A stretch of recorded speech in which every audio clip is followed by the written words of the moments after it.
اللہ تبارک و تعالی موسیٰ علیہ الصلوۃ والسلام سے کہا کہ تم جو ہے یہ اپنے بنی اسرائیل کو رات کے اندھیرے میں لے کے نکل جاؤ اور ان کو یہ کہو کہ گھر کے اندر ہی ساری تیاری کریں، یہاں تک کہ گھوڑوں کی زین بھی گھر کے اندر ہی باندھیں تاکہ جو قبطیوں کو یعنی فرعونیوں کو خبر نہ ہو۔ لہٰذا رات کے اندر یہ اپنے گھوڑے تیار کرنا شروع کر دیے اور انہوں نے اپنی ساری سواریاں تیار کر لیں، اور اللہ تبارک و تعالی نے بنی اسرائیل کے اندر قبطیوں کے جو ولد الزنا تھے ان کو وہاں قبطیوں کے اندر پہنچا دیا، اور قبطیوں کے اندر جو بنی اسرائیل کے ولد الزنا تھے ان کو بنی اسرائیل کی طرف پہنچا دیا۔ آپ سمجھ رہے ہیں، بغیر نکاح کی اولاد اگر ان کی طرف سے وہاں کوئی تھی وہ اللہ نے بنی اسرائیل میں واپس لوٹا دی، اور اگر ان کی وجہ سے وہاں تھی تو گویا کہ ادھر آ گئی، اور ان کی وجہ سے یہاں تھی تو ادھر کر دی، تو اللہ نے یہ سارے بنی اسرائیل گویا کہ جو ولد الزنا تھے یا حلالی تھے سارے بنی اسرائیل اکٹھے کر دیے۔ ظاہر ہے کہ وہ کسی ظلم کے نتیجے میں، ازمائے جاہلیت کے نتیجے میں پیدا ہوئے، اب وہ سارے جمع کر دیے، اب ان کو حکم کر دیا کہ اب تم نے نکلنا ہے۔ اب یہ رات کے اندھیرے میں تقریباً 6 لاکھ بنی اسرائیل کو لے کر حضرت موسیٰ علیہ الصلوۃ والسلام نکلے۔ ادھر فرعونیوں کے ساتھ یہ ہوا کہ فرعونیوں کے اندر اللہ تبارک و تعالیٰ نے جب موت کو نازل کر دیا، یہاں تک کہ ان کے لوگ مرنے لگے، ان کے بہت سے نوجوان مرنے لگے، اور اتنے لوگ مرے کہ وہ ان کی قبریں بناتے دفناتے ساری رات لگ گئی، سارا دن لگ گیا، وہ اس میں مشغول ہے، ان کو یہ ہوش ہی نہیں رہا کہ بھئی ادھر کیا کاروائی ہو رہی ہے، اللہ نے ان کو اس میں مشغول رکھا۔ اب اس کے بعد رات گئے جا کے وہ جب بیدار ہوئے اس کے بعد، یعنی وہ اس وقت جا کے فارغ ہوئے، اب جا کے وہ سوئے ہیں، اور ادھر جو ہے رات کے اندھیرے میں حضرت موسیٰ علیہ السلام بنی اسرائیل کو لے کے نکل گئے۔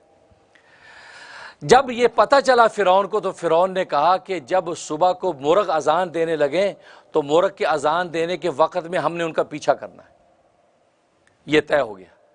اللہ کی شان یہ ہے کہ اس وقت کسی مرغ نے اذان ہی نہیں دی، سارے چپ، کیونکہ مقصد یہ تھا کہ وہ زیادہ سے زیادہ دور نکل جائیں، یہ سوتے رہیں، کیونکہ مرغ جو ہے فجر کے وقت اذان دیتا ہے، اس لیے سنت ہے گھر میں مرغ رکھنا۔ نبی پاک صلی اللہ علیہ وسلم نے بھی سفید مرغ رکھا ہوا تھا، وہ اذان دیتا تھا، اس لیے سنت ہے کہ گھر میں سفید مرغ رکھیں اور وہ اذان دے اور آپ کو پتہ چل جائے کہ بھی سویرا ہو گیا ہے۔ ہاں، اور آدم علیہ الصلوۃ والسلام نے اپنے پاس مرغ رکھا ہوا تھا، تو خیر۔ اور بھی یہ بھی ایک اور عجیب روایت آتی ہے کہ جس گھر میں سفید مرغ ہوتا اس گھر میں جادو داخل نہیں ہوتا، جادو داخل نہیں ہوتا، جنات داخل نہیں ہوتے۔ اگر جادو جنات سے بچنا ہے گھر میں مرغیاں رکھو، مرغ سفید مرغ رکھو، مرغیاں رکھو، اس گھر میں جادو نہیں ہوتا، یہ حدیث میں آتا ہے، آدم علیہ الصلوۃ والسلام نے رکھے ہوئے تھے۔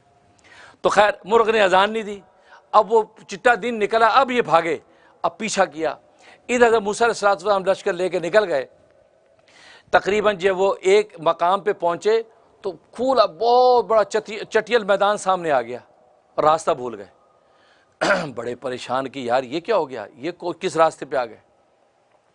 حضرت موسیٰ علیہ الصلوۃ والسلام حیران ہوئے، بوڑھوں کو اکٹھا کیا جو بوڑھے تھے، بھئی بوڑھوں سے پوچھا بھی یہ کیا ماجرا ہے، دیکھو بوڑھے کتنے قیمتی ہوتے ہیں، یہ آج کے نوجوان بوڑھوں کو کچھ سمجھتے نہیں، اب بابا ہو گیا ہے اس کو ریٹائر ہوم میں ڈال دو، اولڈ ہوم میں ڈال، اور بوڑھا بڑا کامدہ ہے، یہ بوڑھا ویسے سفید بال ایسے نہیں کیے، اسے زندگی کے تجربات، وقت کا پیغمبر بوڑھوں سے مشورہ کر رہا ہے، تو قوم کے بوڑھے بنی اسرائیل کے اکٹھے کیے کہ بھئی یہ کیا ہو گیا، بھئی ایسا کیوں ہو گیا؟ تو ایک بوڑھا بولا حضرت اصل میں یوسف علیہ الصلوۃ والسلام جب فوت ہونے لگے تھے انہوں نے اپنے بھائیوں کو وصیت کی تھی کہ جب تم یہ مصر چھوڑ کر جانے لگو تو مجھے یہاں اکیلا نہیں چھوڑنا، تم میرے تابوت کو بھی اپنے ساتھ لے کر بیت المقدس میں دفن کرنا۔ اب اس وقت سارے بنی اسرائیل، کیونکہ 72 افراد آئے تھے حضرت یعقوب کے ساتھ مصر میں، 72، اور آج 6 لاکھ کے قریب ہو چکے ہیں، ان کی نسلیں پھیل گئیں۔ اب یوسف علیہ السلام نے وہ وصیت کی تھی، اب سارے بنی اسرائیل جا رہے ہیں، یوسف اکیلے یہاں رہ جائیں گے، ان کی وصیت ہے۔ تو اس بابے نے یہ کہا کہ انہوں نے چونکہ وصیت کی تھی تو یہ ان کی وصیت کا اثر ہے کہ آج ہم راستہ بھول گئے، جب تک ان کے تابوت کو ساتھ نہیں لے کے جائیں گے اس وقت تک راستہ نہیں ملے گا۔ حضرت موسیٰ علیہ السلام نے کہا کہ وہ کہاں ان کی قبر، کہ یہ پتہ نہیں ہے۔ بابے نے بھی الجھن ڈال کے سائڈ پہ ہوا اور کہا ابھی قبر کہاں ہے بھائی، اب سارے پریشان کہ اور بابا ڈھونڈو، کہ نہیں پتہ ہی نہیں ہے جی۔ اب کیا موسیٰ علیہ السلام نے اللہ سے دعا کی اور اعلان کیا اور کہا کہ جس کو یوسف علیہ السلام کی قبر کی خبر ہے اس کے کان تک میری آواز پہنچے، اور جس کو یوسف علیہ السلام کی قبر کی خبر نہیں ہے اس کو میری آواز ہی نہ پہنچے۔ چنانچہ کسی کو آپ کا یہ اعلان نہیں پہنچا۔ ایک بڑھیا پیچھے بیٹھی، اس کے کان میں آپ کی آواز پڑ گئی۔ وہ بڑھیا نے ہاتھ کھڑا کیا کہ ہاں مجھے پتہ ہے۔ آپ نے بتاؤ کہاں ہے؟ کہا کہ دریائے نیل کے وہ فلاں مقام میں وسط میں وہاں قبر ہے۔ اب موسیٰ علیہ السلام نے اللہ سے دعا کی، اللہ نے کہا کہ آپ اپنا عصا ماری، عصا مارا اور پانی خشک ہوا، آپ وہاں پہنچے تو قبر ابھر کے آ گئی، تو تابوت وہاں سے اٹھا لیا، وہ تابوت کو اپنے سامان پر لاد لیا، یعنی یوسف علیہ السلام کا جسد مبارک لے لیا۔ اب یہ لینے کے بعد اب یہ چلے، راستہ مل گیا، اب وہ دریائے نیل کی طرف جا رہے ہیں۔ جٹا دن نکل آیا اور دریا ٹھاٹھے مار رہا ہے۔ اب جیسے کنارے پہ پہنچے، پیچھے دیکھا فرعونیوں کا لشکر پہنچ گیا، اور یہ کتنے لوگ تھے؟ 1,07,00,000 کا لشکر۔ قبطی جو ہے 1,07,00,000 کا لشکر، اور آگے آگے جو ہے وہ فرعون ہے، پیچھے پیچھے جو ہے حامان ہے، اور پیچھے سارا لشکر ہے اور وہ جا رہے۔ اور عجیب بات یہ ہے کہ فرعون کے لشکر میں سارے گھوڑے گھوڑے تھے، اور گھوڑے کتنے تھے؟ 70,000 گھوڑے تھے، اور کالے رنگ کے 70,000 گھوڑے، گھوڑی کوئی نہیں تھی، گھوڑی کوئی نہیں تھی۔ اب یہ جب دریا کی طرف آئے ہیں اور موسیٰ علیہ السلام کنارے پہ کھڑے ہوئے، تو قوم نے جب دیکھا، اور قرآن نے اس نقشے کو بیان کیا کہ دونوں جماعتوں نے ایک دوسرے کو جب دیکھا ہے، تو پھر قال اصحاب موسیٰ انا لمدرکون، موسیٰ کے اصحاب نے کہا لو جی پکڑے گئے، اب مارے گئے۔ پیچھے فرعون، آگے دریا، کہاں جائیں گے؟ تو حضرت موسیٰ سے فرمایا نہ، انا معی ربی سیہدین، میرا رب میرے ساتھ ہے اور وہ راستہ دے گا۔ یہاں مائیا کا معنی نہیں کہا، دیکھو کتنا بڑا فرق ہے کہ میرے ساتھ میرا رب ہے، وہ راستہ دے گا۔ بنی اسرائیل کو شامل نہیں کیا، کیونکہ بنی اسرائیل کی جو ہٹدرمیاں، جو ضدیں تھیں نا، وہ حضرت موسیٰ کو پتہ تھا انہاں نال کچھ نہیں ہے، میری وجہ نال ہے سر، سمجھ؟ ان کے ساتھ کچھ نہیں، میری وجہ سے ہیں۔ یہ ظالم تو آسمان کے کھانوں کا انکار کرتے ہیں، بات بات پہ ٹیچریں کرتے ہیں، تانے کرتے ہیں، تو فرمایا میرے ساتھ۔ لیکن جب نبی پاک صلی اللہ علیہ وسلم کا وقت آیا، ابو بکر ساتھ ہے، نبی کا صحابی، تو اللہ کے نبی نے کیا کہا؟ ان اللہ معنا، ہم دونوں کے ساتھ ہمارا رب ہے۔ تو نبی کے صحابہ کی شان کا اندازہ لگائیں اور دوسرے انبیاء کے صحابہ کی شان کا اندازہ لگائیں کہ وہاں کہا کہ دونوں کے ساتھ، ہم دونوں کے ساتھ ہمارا رب ہے، اور یہاں کہا انا معی ربی سیہدین، میرے ساتھ میرا رب ہے اور راستہ دے گا۔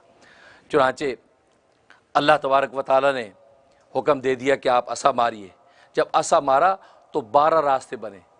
اتنے ضدی تھے، صاحب کشاف علامہ زمخشری لکھتے ہیں کہ ان کے 12 قبیلے تھے، کہنے لگے ہم ایک ہی راستے سے نہیں آئیں گے، ہمارے 12 راستے چاہیے، ہم اپنے اپنے راستے سے جائیں گے۔ یعنی پیچھے دشمن ہے اور آگے حالت یہ ہے، وہاں کھڑے ضد کر رہے ہیں۔ انہوں نے کہا اچھا جی، ہمارے تو 12 راستے بن گئے۔ اب ہر قبیلہ اپنے اپنے راستے میں جب چل پڑا اور اللہ نے ہوا اور دھوپ کے ذریعے فوراً راستے خوش کر دیے۔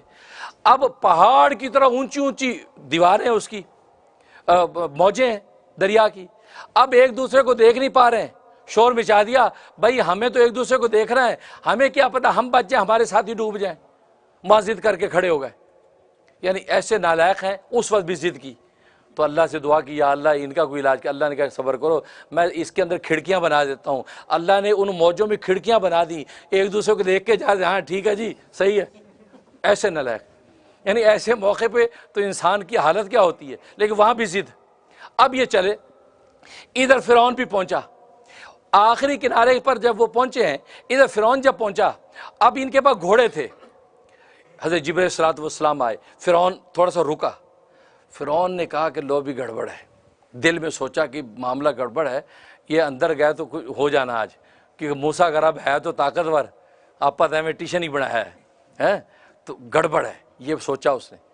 تو حامان نے کہا جی حضرت کیسے کھڑے ہیں، بادشاہ سلامت، آپ کے لیے راستے بن گئے ہیں، یہ غلام ہے یہ دریائے نیل آپ کا، بڑھیے آگے چلیے، جلدی سے پکڑیے، آپ کے لیے بنے ہیں، یہ مشیر خراب کرتے ہیں۔ وہ ذرا چوڑا ہوا کہ ہاں بات تو صحیح ہے، لیکن اب آگے جائے نا۔ اللہ تبارک و تعالیٰ جبرائیل علیہ السلام کو بھیجا، حضرت جبرائیل گھوڑی پر سوار ہو کر، گھوڑی، اور یہ اس کو اسب حیات کہتے ہیں۔ دیکھو حیات زندگی کی مجسم صورت آخرت میں گھوڑی کی ہے، سفید گھوڑی کی ہے، اور موت کی مجسم صورت جو ہے وہ مینڈے کی ہے، جو مینڈا ذبح کر دیا جائے گا جنت و دوزخ کے درمیان۔ تو موت کی مجسم صورت مینڈے کی ہے، اور زندگی کی مجسم سے سفید گھوڑی کی ہے، سفید گھوڑی۔ اب اس زندگی کی گھوڑی پر بیٹھ کر آئے، آپ آئے اور فرعون کے پاس سے وہ گھوڑی گزری، اب اس کے گھوڑے نے وہ گھوڑی کی خوشبو سونگھی، مادہ کی نر نے جو خوشبو سونگھی تو اس کے اندر ایک خاص قسم کی شہوت ابھری، وہ اس گھوڑی کے پیچھے ہو گیا۔ حضرت یوسف علیہ السلام دریا کے اندر گھس گئے تو گھوڑا بھی پیچھے پیچھے، اور کوشش کرتا رہا فرعون روکنے کا کہ یار یہ نہ جائے، ابھی سوچ تو لیں، لیکن وہ اتنا تیز گیا کہ پیچھے پیچھے جب وہ پیچھے گیا تو سارے لشکر نے سمجھا کہ بھی اندر جانا ہے، سارے اندر گھس گئے۔ این بالکل سینٹر کے اندر جب گئے ہیں اور ادھر موسیٰ علیہ السلام کا آخری آدمی باہر نکلا ہے تو بس یہ سارا کا سارا پانی آپس مل گیا، اب یہ سارے ڈبکیاں کھانے لگے۔ شکراً یا